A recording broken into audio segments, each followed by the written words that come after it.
And we'll just give it another minute or two before we get started.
All right, let's get started. Good evening, everyone.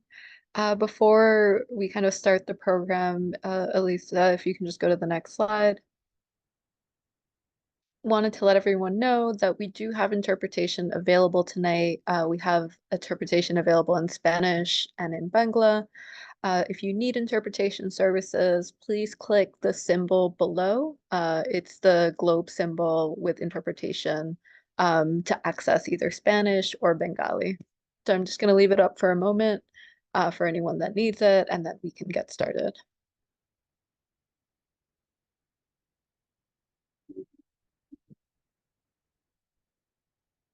Great. If you can go to the next slide. So thank you all for joining us tonight for our zoning deep dive on our industrial areas. This is part of a series that's focused on specific topics from the draft zoning framework, which we just finished sharing during a town hall we had 2 weeks ago on June 13th. If you weren't able to join that town hall, it's okay. We have a recording available. It's up on the New York City Department of City Planning YouTube, and I'll also make sure to share a link after the meeting.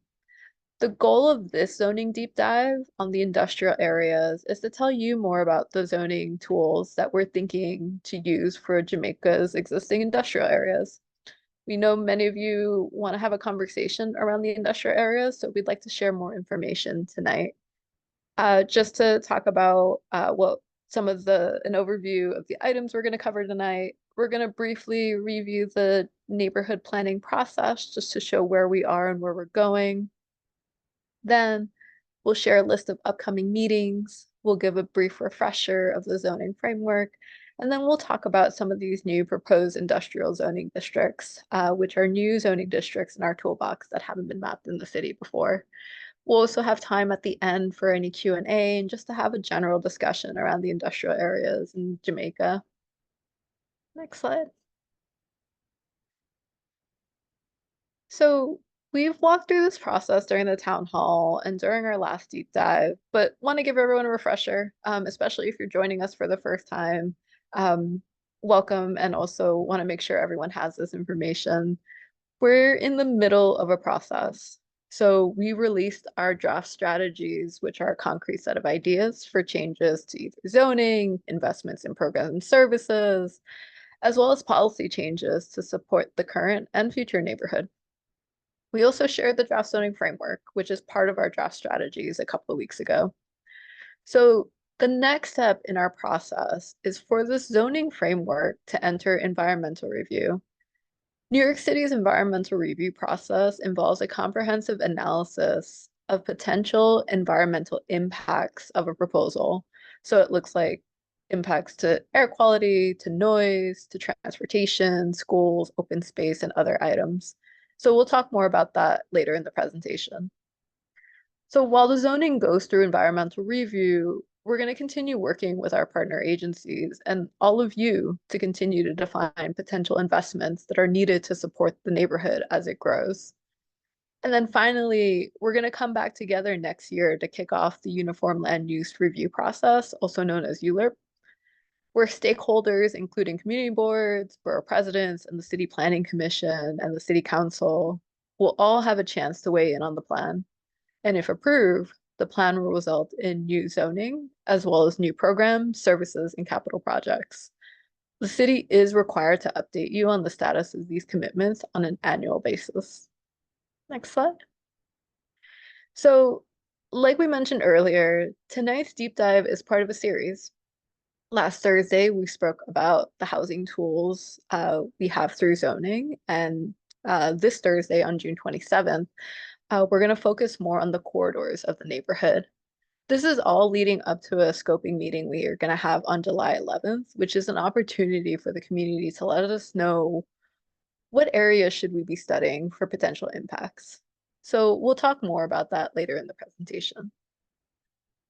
Next slide. So just a reminder that all the work that we're doing in this neighborhood plan is guided by a set of goals. Each goal has a number of strategies that you can find on our website, but we specifically highlighted the strategies that the zoning framework is addressing. So for example, as you see under goal 1, to improve quality of life, the zoning framework is aiming to create a supportive environment for diverse businesses to grow or open to meet the needs of the community. Next slide. So here's the draft zoning framework we presented during the town hall. Just a quick refresher, the red, the yellow, and the dark blue areas represent zoning districts where housing is allowed. The purple areas are the M districts or the industrial zoning districts. So M districts typically don't allow for residential development, and they're usually reserved for industrial, commercial, and community facility uses. Those purple areas will be our focus for tonight. The first purple area by the left, marked M12A, is an area by the former Elmer's Dairy Farm. The middle area, the middle purple area marked by M23A, is next to York College along Liberty Avenue and intersects with Merrick Boulevard. And finally, the third purple area is the one on the right called M32A, which borders Dunkirk Street on one side and 180th Street to the other side. So I'm going to pass it over to Elisa, who's going to walk through the industrial area proposals. Thanks, Jasmine. Before we talk about our industrial zoning tools, I wanted to give some context on what we mean when we talk about industrial and industrial jobs in the M districts. M districts allow various non-residential uses, so many types of commercial jobs, but also various industrial uses, which have jobs that are really important to help run the city. These jobs are in sectors within construction, production, distribution, and industrial services. So essentially, activities relating to making things, moving things, and repairing or supporting things. Additionally, industrial and manufacturing businesses today face stricter regulations on their external impacts compared to 20 years ago. So when we are thinking about updating to new M districts, we are also thinking about more than just your traditional manufacturing jobs and expanding opportunities in Jamaica for activities such as film and recording studios, urban agriculture and consumer goods production, and critical infrastructure that support the neighborhood and the city as a whole while continuing to be good neighbors in the area. But again, M districts also allow for more types of jobs than just these sectors shown here, so commercial and community facility uses, such as office jobs and other community supporting jobs. Next, I want to share some background on an industrial citywide policy that exists in Jamaica today. Many of you know this already, but some of you don't. Jamaica has what's called an industrial business zone, or IBZ for short. IBZs were created in 2006 to support industrial and manufacturing businesses in the city. They provide a tax credit to industrial businesses that locate in the zones, and the city has committed to not allow new residences in these areas. IBZs are not the same as an M district. IBZs are always M districts, but not every M district is an IBZ. This is important to distinguish as IBZs is a citywide policy, while M districts are a type of zoning district. There are 21 IBZs in the city, including one in Jamaica. The one in Jamaica is spread out over 3 areas and employs about 1,600 industrial workers. Here is a current zoning map of Jamaica and a closer look at where the IBZ is located within this planned study area, which is shown as the dark purple hatch lines in the map. There are 2 areas in Jamaica that are within the IBZ. First, along Liberty Avenue, south of the Long Island Railroad Station, shown on the left side of the map here. And the second is around the Long Island Railroad tracks towards Hollis Station to the east and Murdoch Avenue to the south. If you are interested in looking this up yourself, you could head to zola.planning.nyc as seen on the screen to take a look at what the current zoning and industrial areas look like in Jamaica today. So here's an overview of what we are proposing for these industrial areas, which we will go in depth in the next slides. In our plan, we're proposing to update the current M11, M12, and M14 zoning districts to new zoning districts that were newly established. These are the M12A, M23A, and M32A zoning districts, which came out of the City of Yes for Economic Opportunity zoning text amendments. These zoning districts can create modern, loft-like buildings to support and grow businesses in the city's industrial areas. Buildings that are allowed in these districts can be adaptable and meet the wide range of business types and sizes that want to stay or move into these areas but currently cannot, as we want to ensure that Jamaica continues to be a place for economic prosperity and a reliable job hub for its residents. This is crucial as large portions of Jamaica's industrial areas are within an industrial business zone. Now we'll go through each of the 3 zoning districts in detail. For this section, we are focusing on an area along the Long Island Railroad, one area north of Merrick Boulevard, another south of Jamaica Avenue, areas we are calling industrial transition. This area is home to a number of businesses, including Gotham Greens, which is an urban agriculture business. They have a rooftop farm and also distributes their produce from here. In these areas, we are proposing to a new zoning district called M23A, which acts like a transition district. This transition district opens up opportunities for businesses allowed in light industrial uses to co-locate with some more industrial uses. So you start to get buildings that can have coffee production companies with offices above, for example. Like I mentioned before, the M23A is a new district that is considered a medium manufacturing district. They provide more flexibility for businesses by allowing for different uses. This creates the potential of existing businesses to grow in the neighborhood or allow new businesses to open up like green and sustainable industries. Industrial uses are allowed up to 4 floor area ratio for FAR. FAR is how we measure density in zoning. Commercial and community facilities such as offices and community support institutions are also allowed in the district, up to 3.25 FAR, opening up new possibilities for office jobs and other activities in the area.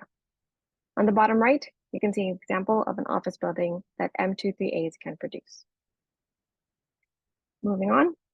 In this section, we are focusing on an area south of the Long Island Railroad tracks between Dunkirk Street and 180th Street, an area we are calling Industrial Core.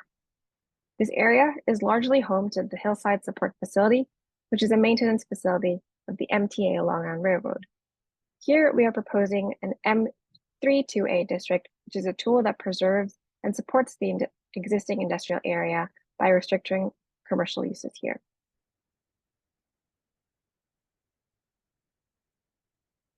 M32As allow for an industrial FAR of up to 4 and only 1 FAR for commercial uses.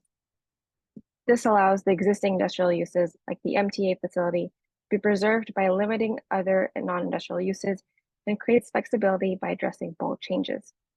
Zoning is one tool that exists for industrial and manufacturing businesses, but there are other tools that will help ensure that any businesses will be good neighbors in the area. There are also design controls that can be implemented to ensure that buildings contribute to its surroundings. On the bottom right, you can see an example of a modest building that M32As can produce. Finally, we will talk about an area that we had gone through at the town hall, which we are calling industrial growth, south of the Long Island Railroad tracks, specifically south of Liberty Avenue and around Sutton Boulevard and Tuskegee Airmen Way. This is currently where the large old Elmhurst Dairy site is located, shown in the purple in the map on the right. This is an area where we are proposing to grow industrial jobs by implementing an M12A zoning district. The image here shows a view of the area looking west along Liberty Avenue. On the left or south side of the street is the industrial growth area we just saw in purple on the previous slide, and on the right side of the street is the area where we are proposing to be mixed-use residential and commercial, called the downtown extension. The dotted lines in the foreground show the existing M14 district and what could currently be built there. Here's a conceptual view of what could be related through the zoning changes. Zoning does not control when or how development happens, and we want to emphasize that these are just conceptual sketches and there are no actual plans for these specific buildings. We wanted to share a visual reference of what zoning could help create. Through these zoning changes and the new different types of uses that will be allowed here, we want to promote job-generating uses that could be commercial or new types of light manufacturing activity.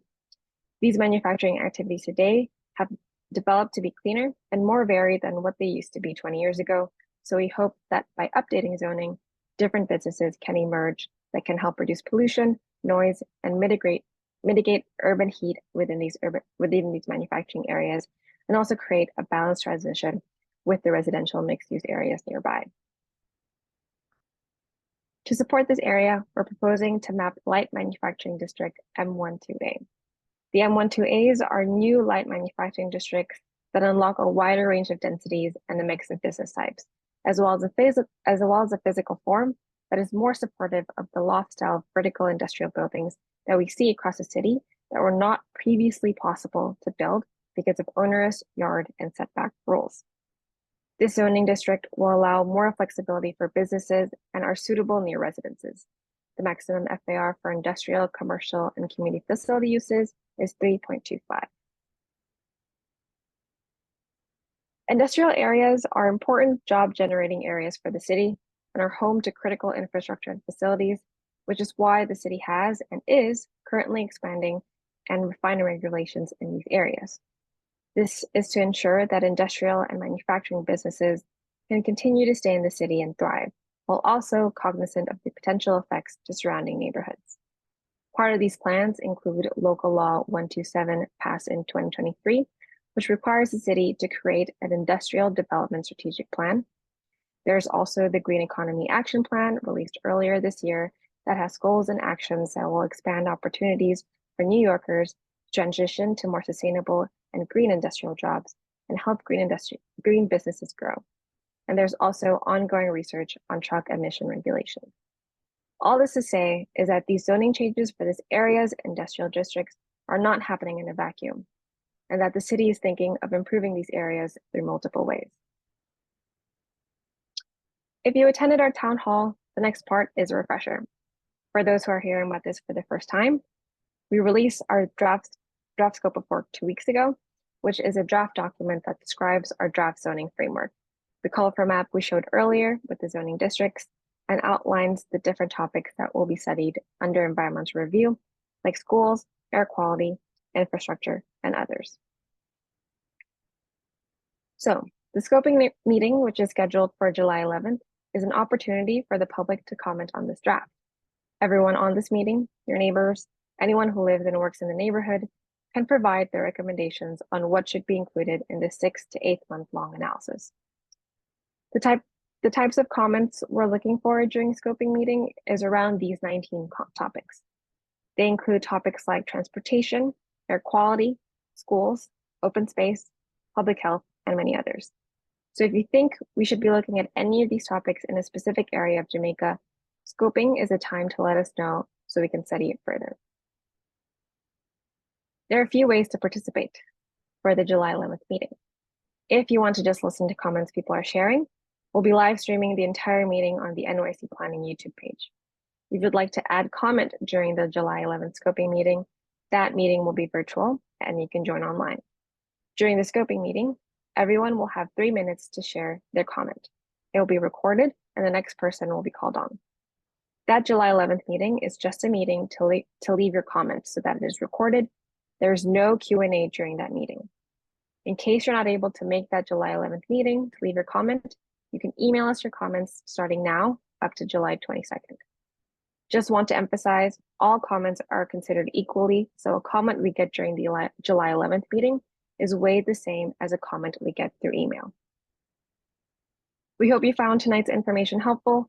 Just a reminder that we have another deep dive on Thursday. All these deep dives will be recorded and we will share the recordings with everyone and they will be put up on our website at jamaicaplan.nyc. Thank you so much, Elisa. So for this next section, we're gonna have some time for Q&A, but also some time for discussion about these industrial areas. I think throughout this process, we've met so many people who have a lot of great insight and just have these lived experiences from living in those areas or living near those areas. So we want to learn as much as we can about what's your experience living near these areas? You know, what challenges are there for in those areas? So everyone is able to, so the way that we're going to work the Q&A is that you can feel free to raise your hand. There are quite a few people online tonight, so we want to make sure everyone has some time to either share their experience or ask a question. Make sure, try to keep your comment or question to around 3 minutes so that we can get to everyone and then we'll go around the room in that way. So feel free to raise your hand. In the meantime, we can start with Andrea. Yes, hi, good evening. Hi, Thank good evening. you for this presentation.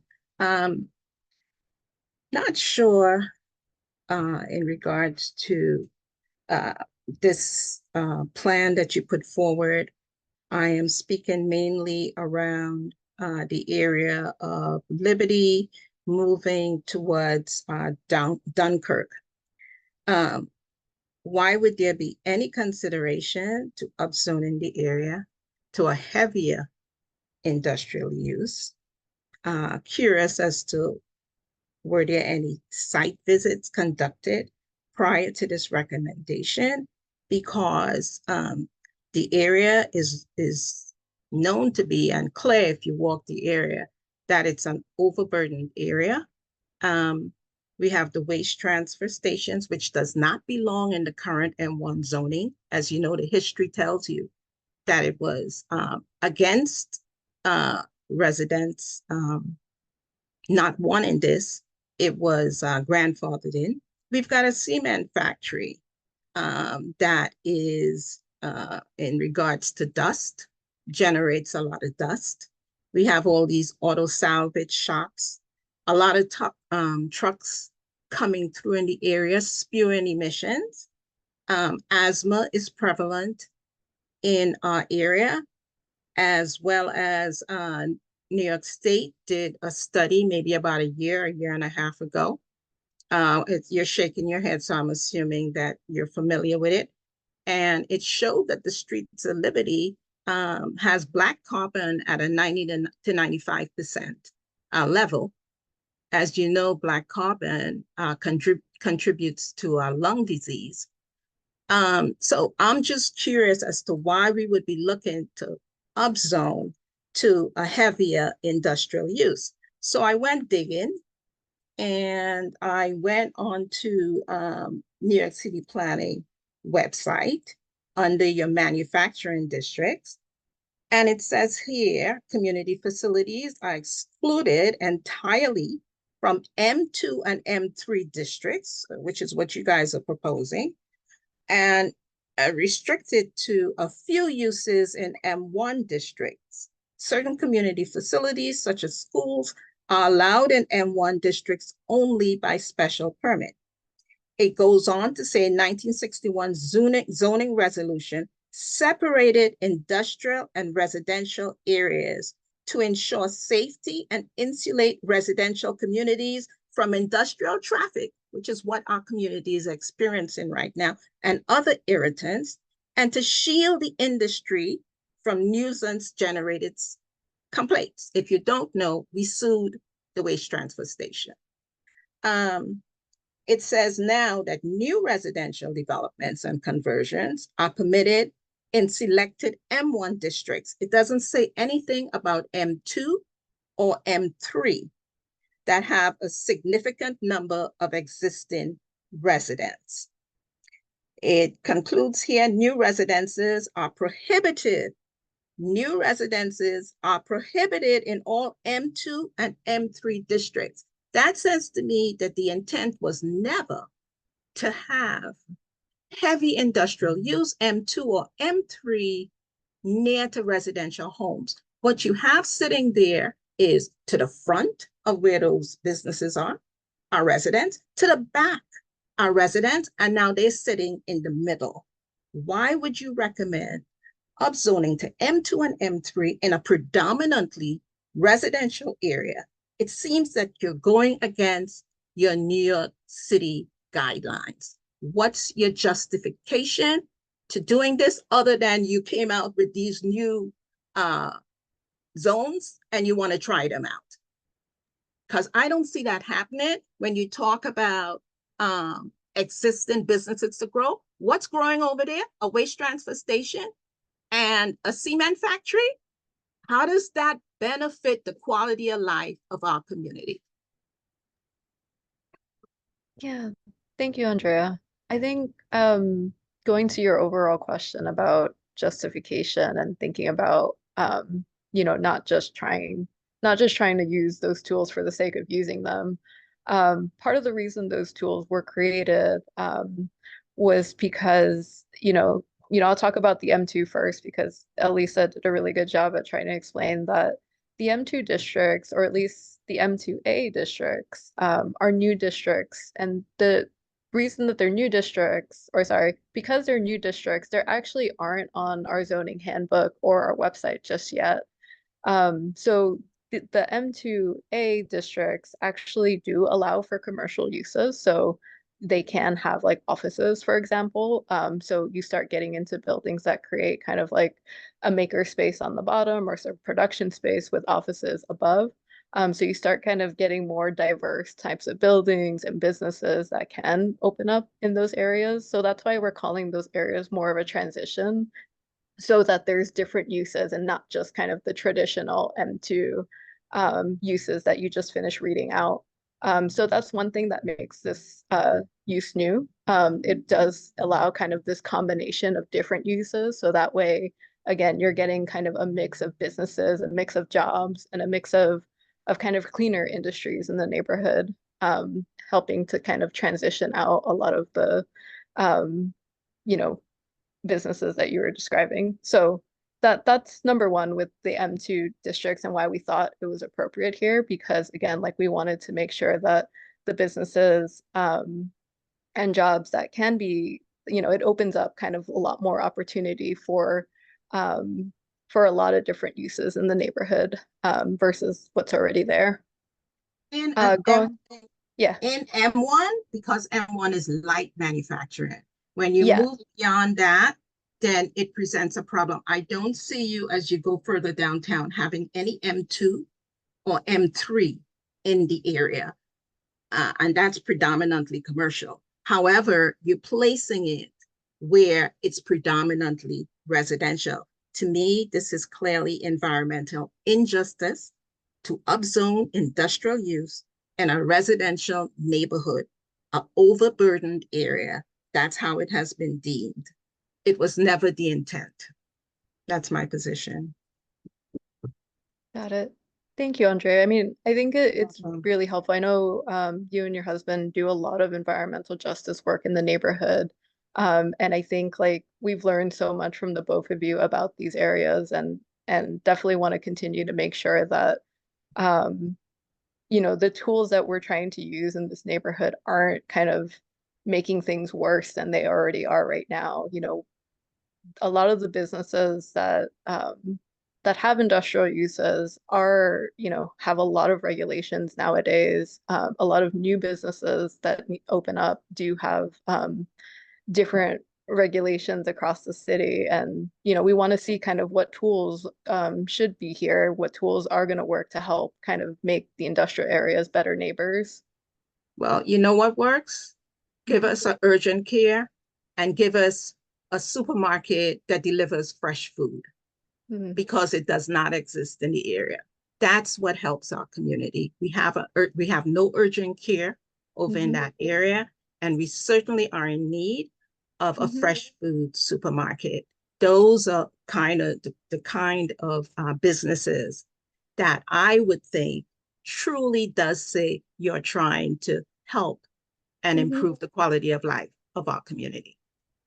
That's extremely helpful, Andrea. And again, want to continue talking about this. And also, just last point, I hope that you do participate in our scoping meeting, whether our scoping meeting or again, like Elisa mentioned, you can email comments too, and they get recorded. If you have concerns over these districts, please like send us those notes. I know that you know like that neighborhood very well, and you can pinpoint certain places where there's kind of like the worst offenses. So I hope you do share those details to the environmental review process. Thank you. Thank you Thank for you. hearing me. Of course. Okay. So next, William. Yeah, thank you. Well, I could just say ditto. My wife really raised a lot of the issues that I wanted to raise. But I'm just trying to understand why when you have along Liberty Avenue, particularly between Merrick and 180th, where that industrial zone is right across the street from residents, right across the street from the park. You already have non-conforming uses in there that are creating, as my wife said, asthma and other respiratory conditions. And the effect of what you're doing is upzoning that area. You're allowing for heavier uses, uh, and that can only exacerbate the conditions that those residents are experiencing, both on the Liberty Avenue side and on the other side, on the 93rd Avenue. They're both impacted by that zone. And then when you come down to the Dunkirk Avenue side, again, you have a zone that is right across the street from the residents, and you're putting in an M3 in there, and your zoning regulations say that M3 districts are designated for areas with heavy industries that generate noise, traffic, or pollutants. Typical uses include power plants, solid waste transfer facilities, recycling plants, and fuel supply depots. Even in M3 districts, usage with potential nuisance effects are required to conform to minimum performance standards. And I can tell you from experience, the agencies have never enforced those performance standards, even in the current zoning that is M1. And so I have no confidence in, unless you can explain otherwise, that those performance standards would be enforced. To me, it's just going to be a tremendous burden on those residents. I mean, your zoning says that M2 and M3 are usually located near the waterfront, and buffered from residential areas. In both of these instances, you are putting them directly in the middle of residential areas. And I just can't understand the rationale for that. Yeah, thanks for sharing. I think, what part of our thinking, especially around that M3 2A district, which again is a new district, that district there specifically was to help support an agency industry. So MTA has their operations there. They have a maintenance yard for the LIR rail and et cetera. But so part of having that use there is really to help preserve the MTA's ability to continue their work in that area. So completely agree that there are neighboring uses that aren't owned by the But MTA, and there's other if businesses I could there. add though, Jasmine, Yeah. the concern is those are what you have in mind, but you are opening the door to a lot of other things which may not be what you have in mind, but which will now be allowed in those districts, which could be very deleterious to the health of the people who are already suffering. And I I don't know how that's being rationalized. Yeah, and I think that again, that is completely fair. I think like I mentioned to you before, I hope that you point out kind of these places in our environmental review because those are the specific places that we really need to take a lot of care with and study for the next 8 months so that, we're making sure that that analysis is being done. Okay, thank you. Thank you. Mendissa. Hi. I think my question is in regard to two items. First will be traffic. So commuting throughout that corridor is actually quite difficult. It's a very narrow street, and we do have heavy commercial traffic between the cement site, the LIR, and all the numerous auto shops. So I know a lot of this is more so rezoning, but is there any plan to improve transit or just the street or traffic, whether it's lights, lanes, whether it's rerouting some of the commercial traffic that's there now.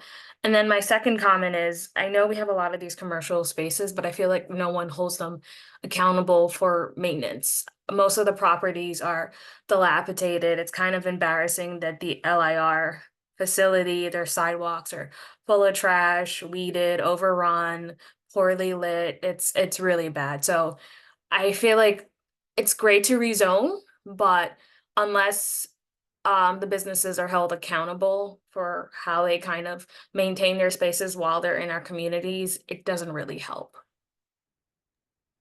Yeah, thank you, Mendissa. And so I am happy to share, though, that we're not only looking at zoning changes. Part of this neighborhood plan process is looking kind of at a range of strategies about, thinking about the next 15 years of this neighborhood. So we are looking at like where there are like investments that need to happen, where are there like programs and services. So part of it is looking at like, street design and it's really helpful for us that you're sharing these specific areas. Would love to if you know like specific street intersections, or I know you mentioned down Liberty Avenue and some areas so that we can take that back and do kind of like a little bit more study and think about that with DOT also. I'm happy to give you specific intersection Okay. streets, all that information, and maybe ways and how they can be improved or the current issues. That would be amazing. I'll connect with you after this meeting and Thank you. hopefully we can sit down and have some time. Thank you. Great.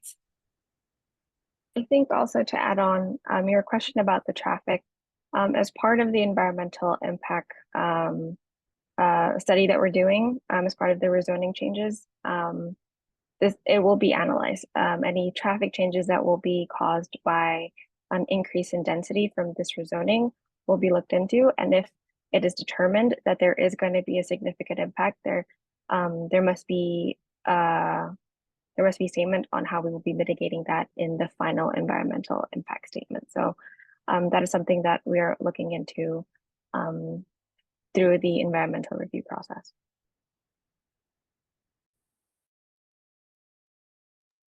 Thank you, Lisa. We also received a question through the Q&A. So what about parking and industrial trucks traveling through the residential streets along Dunkirk corridor?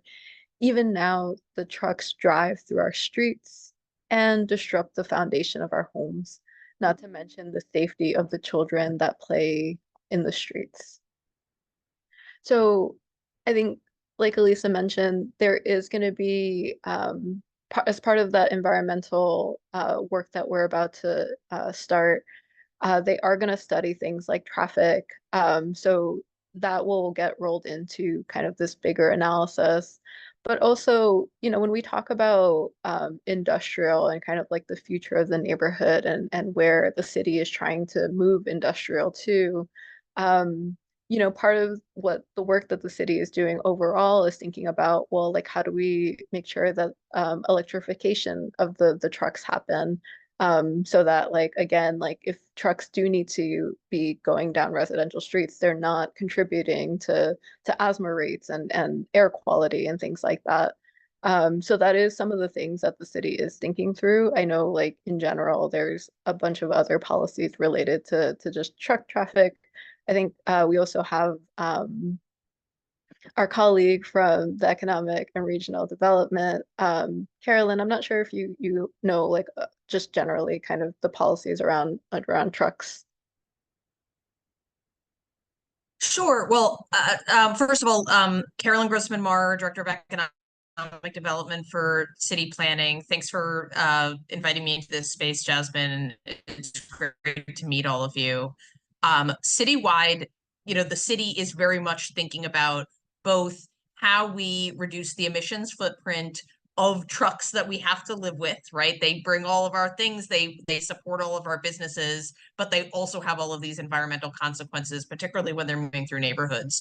So there are a large number of efforts looking at fleet electrification and incentives for both the public fleets to be moving in that direction, right? We're just at the precipice of electrification for all kinds of vehicles, but those first steps in siting charging facilities, we did a large citywide change earlier this year to make it easier to include electric charging facilities within parking garages and other kinds of buildings. There are incentives being rolled out through our partners at DOT and the Economic Development Corporation. So some of that work is just starting to bear fruit on trying to make that change within it. Separately, the city is also trying to reduce the overall demand on trucks generally by looking for alternatives. There are some pretty significant investments happening now in Blue Highway and trying to move more truck trips to barges and marine where that is a possibility.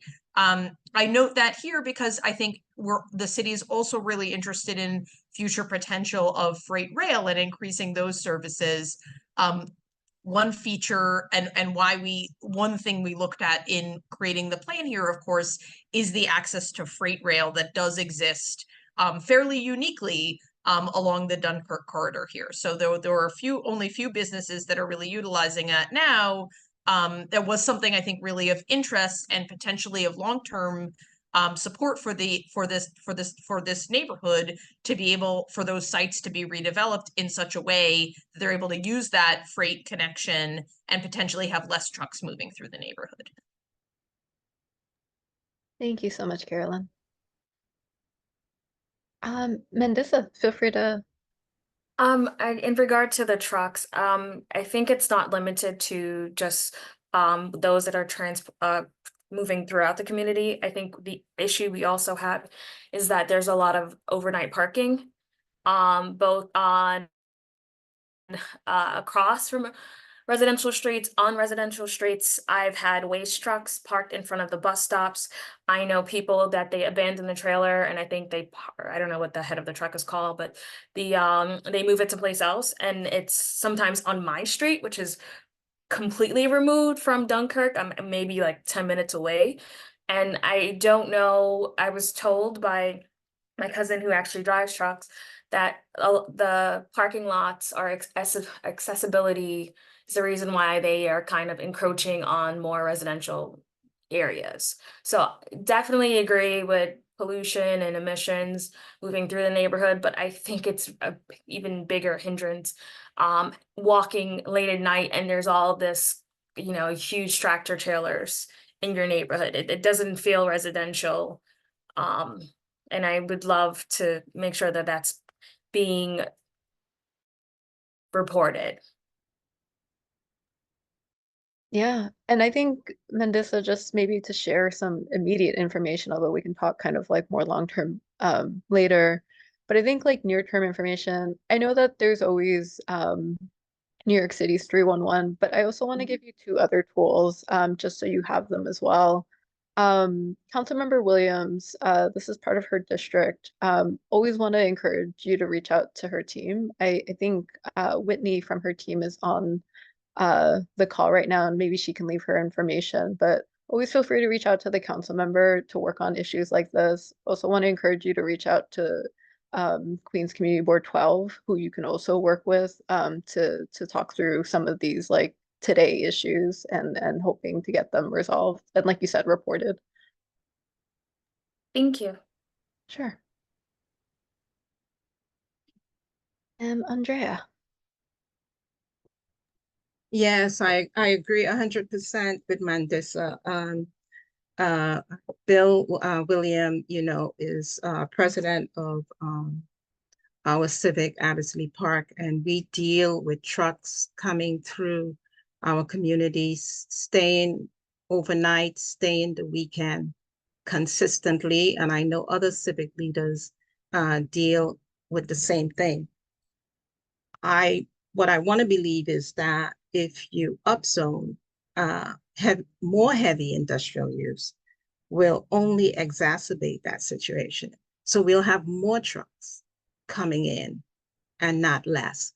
And I know Carolyn spoke to electrification, and that sounds all good and fine. I'm a huge supporter of electrification of trucks. I don't know how we're going to get to zero 2030 by 2030. However, my concern is when you start dealing with these independent truckers, how do you address that? I mean, the waste transfer stations, the ones, the carters, they're mandated to work towards meeting that zero emission. But what do you do with these independent truckers? And we have a lot of that coming through because we have one of the waste transfer stations that's not a carter. So he takes waste from anywhere and everywhere. If they don't leave, I don't see how trying to up zone only encourages continued bad behavior from the owner, that particular owner. I'll say, I won't say anything else beyond that. So, how do you reconcile? I mean, you gave us the slides and it's glossy and everything looks nice, but that's not the reality in our community. It's not the reality. And I want us to deal with reality and to be able to move forward with solutions that truly benefit our community. A good solution is down zone to residential. It's a residential area, predominantly a residential area. Give us housing. That to me is a solution because the bulk of our area is housing. And you've got a sprinkling of these businesses that to begin with did not belong there because M1 was supposed to be light manufacturing. They don't belong there. And now we're encouraging that because we're increasing where we're upzoning. So we're accommodating. I don't think that, in regards to that is helpful.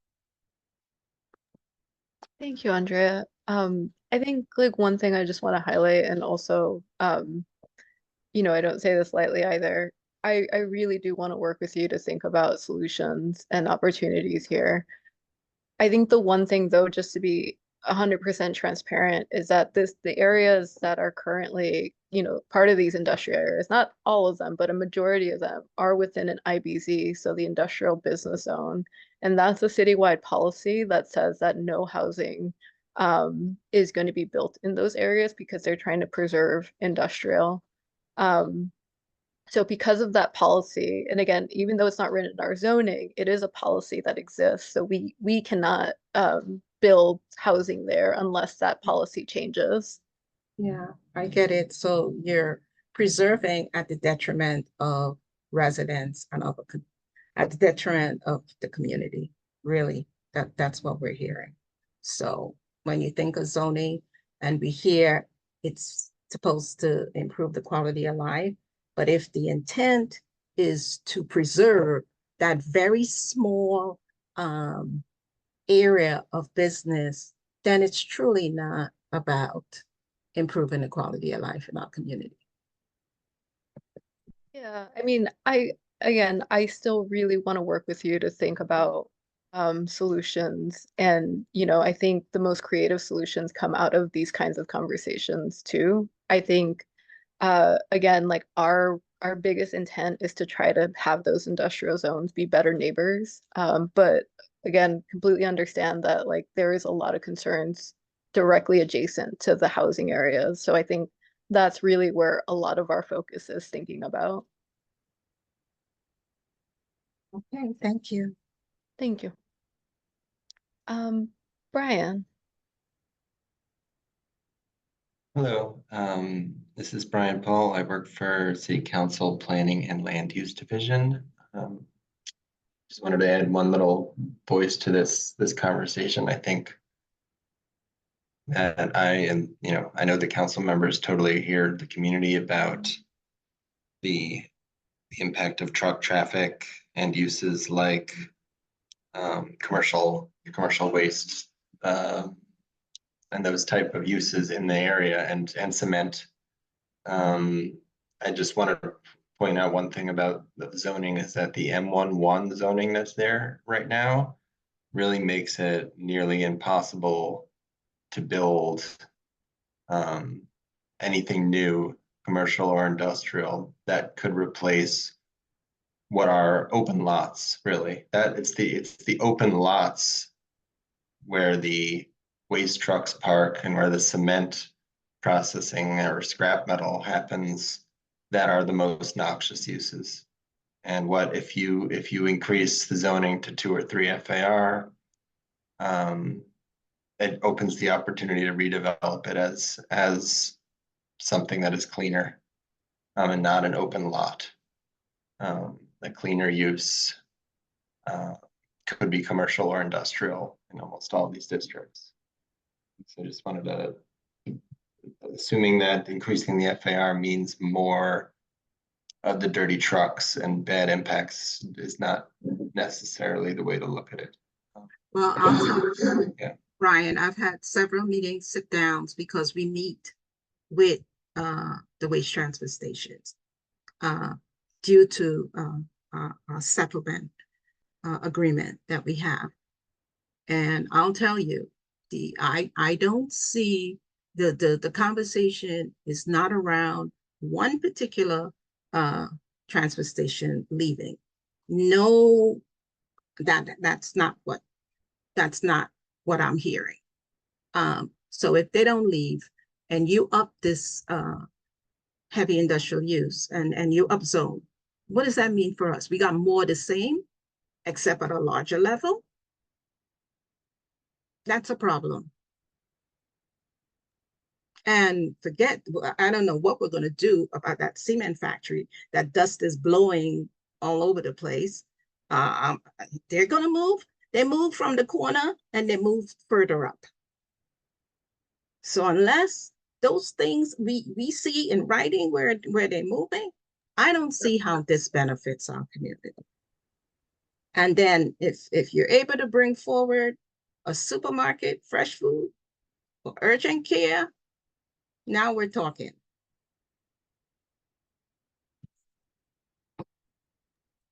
Yep, I completely hear you. I live right next to an industrial area also, and I totally understand that those uses are not ideal for being close to residential.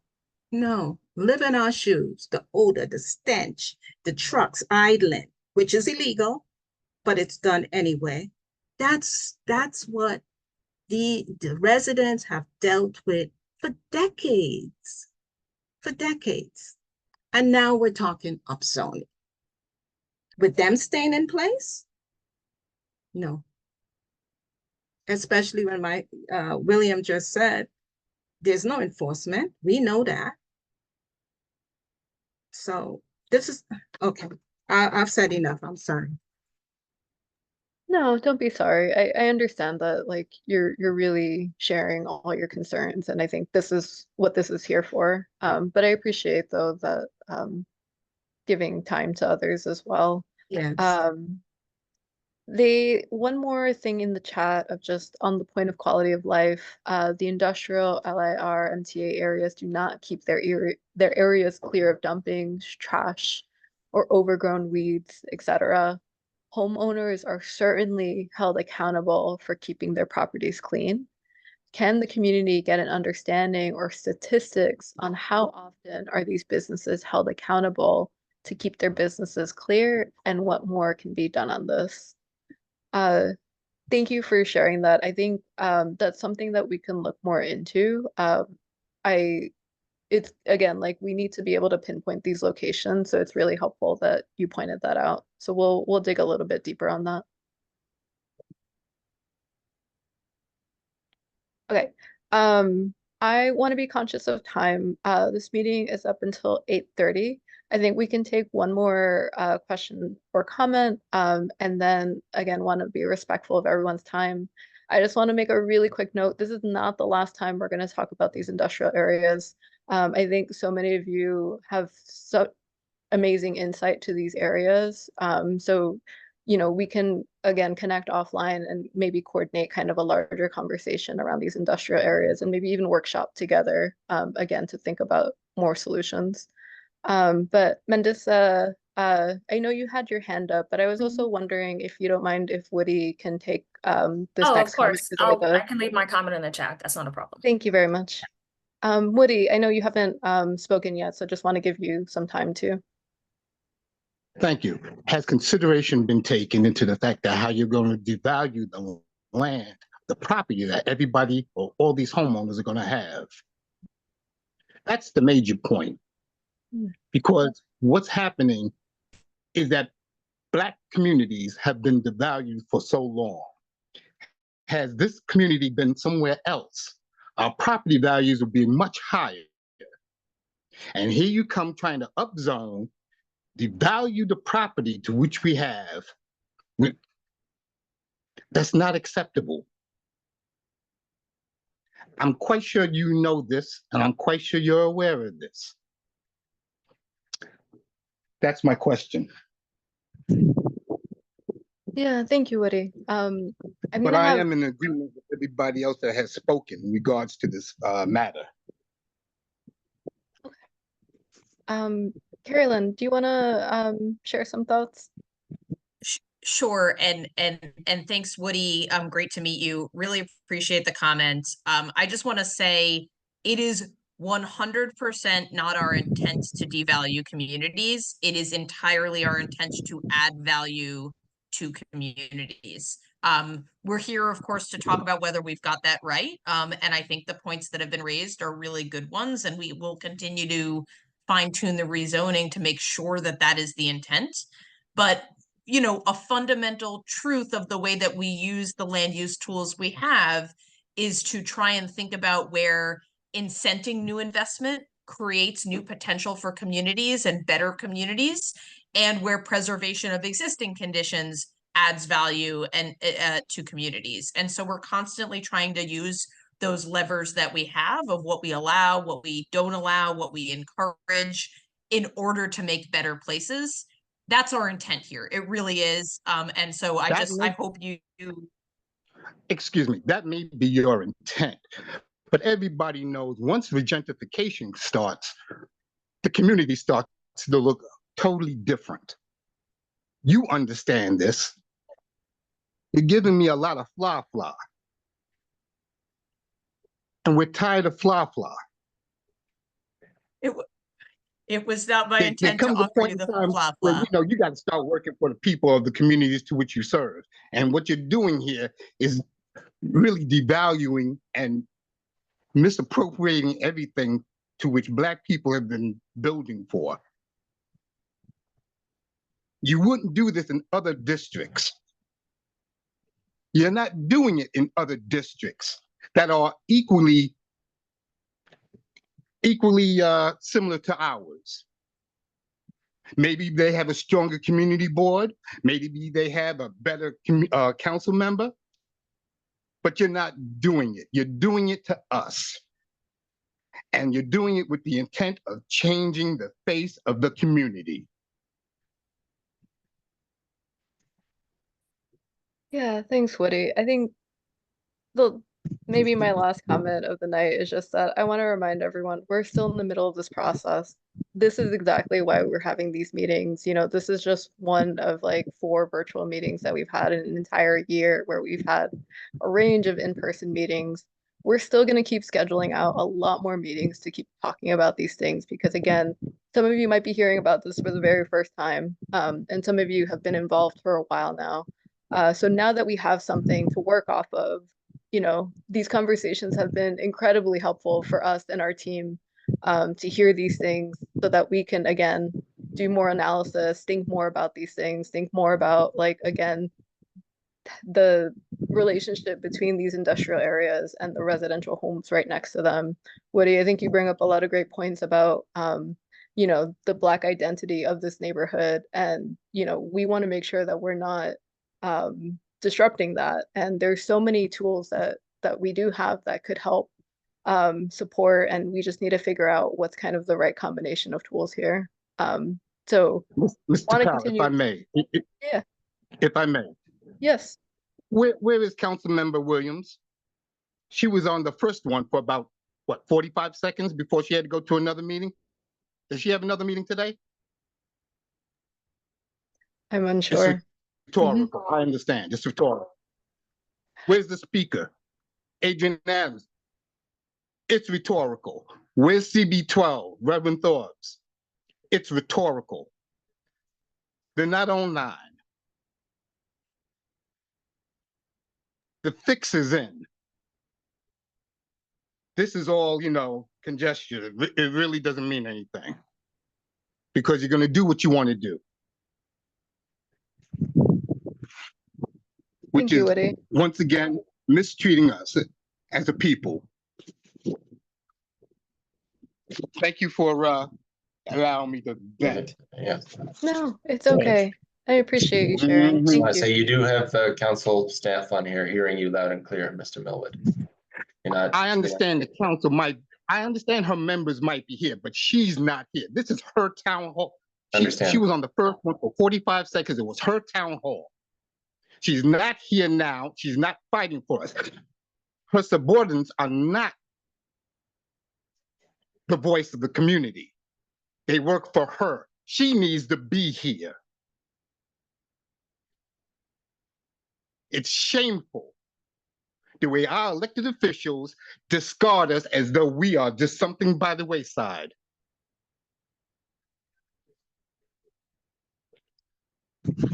So please don't give me that, you know, she got some people here. No, the relaying of the information is not the same as when they're here and when they're thoughtful with their intentions. She knew about this ahead of time. This is not something that just popped up yesterday. Keep treating people the way you're treating them. Revolution won't be televised.